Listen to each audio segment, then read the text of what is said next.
The best writing is clear and simple. But you might be thinking, well, hang on a minute. If I make my writing simple, won't my readers think I'm dumbing down? Isn't there a risk that they'll think I'm stupid?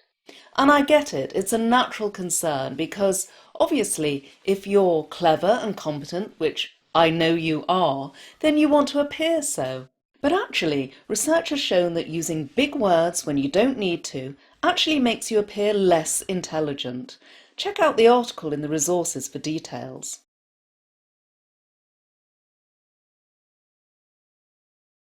And even if that weren't the case, if you're writing to persuade, a much more effective, powerful strategy is to not try to appear smart, but to make your reader feel smart.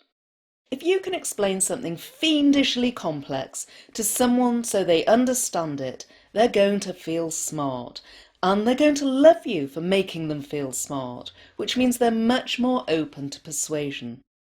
Let's have a look at an example from a writer who's just trying a little bit too hard to impress. Our mission is to leverage the expertise of our national aeronautics talent in order to drive innovation in the delivery of world-class aerospace solutions. Now, if you've been in the business world any longer than 5 minutes, I'm sure you'll be familiar with this kind of language. You may even have been tempted to write like this on occasion. I don't know about you, but I find this kind of corpse speak really uninspiring. It's definitely trying too hard to impress, with all that jargon. The writer's trying to sound like a business insider by using words like leverage and innovation and delivering world-class solutions, words you'd never use outside the office. One reason it's so uninspiring is it's extremely abstract. It's really hard to picture. For example, what does leveraging expertise or driving innovation actually mean? Can you picture what either of those look like? Well, you might, but everyone's picture will be different.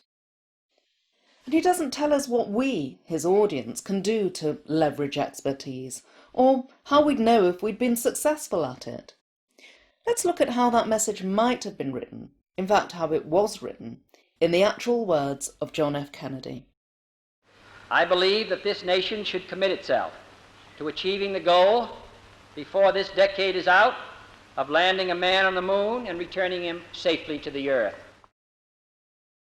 Now, JFK was a pretty smart guy, but there's not a single fancy word in this quote. He's not trying to impress because he has the confidence in his own intellect to keep things really simple and really human.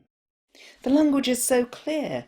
There's absolutely no mistaking what the goal is and how we'll know when we've achieved it. It's concrete, picturable, and, excuse the pun, but down to earth.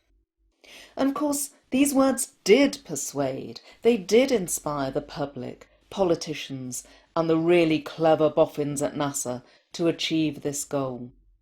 So if you want to similarly inspire people towards a goal or a mission or a vision, don't try to impress them, don't try to appear clever. Instead, a good rule of thumb is to aim your work at an intelligent 14-year-old. Someone who can follow an argument but won't necessarily understand or enjoy jargon like leverage or solutions. Or you could take your lead from another smart guy, the world-famous investor Warren Buffett, who writes all his financial reports as if he were talking to his sisters, Doris and Bertie. Smart, intelligent women, but not experts in finance. Coming up next, I'm going to show you how to look smarter and win over your reader by spotting and eliminating those bits of jargon and specialist terms. See you in the next lecture.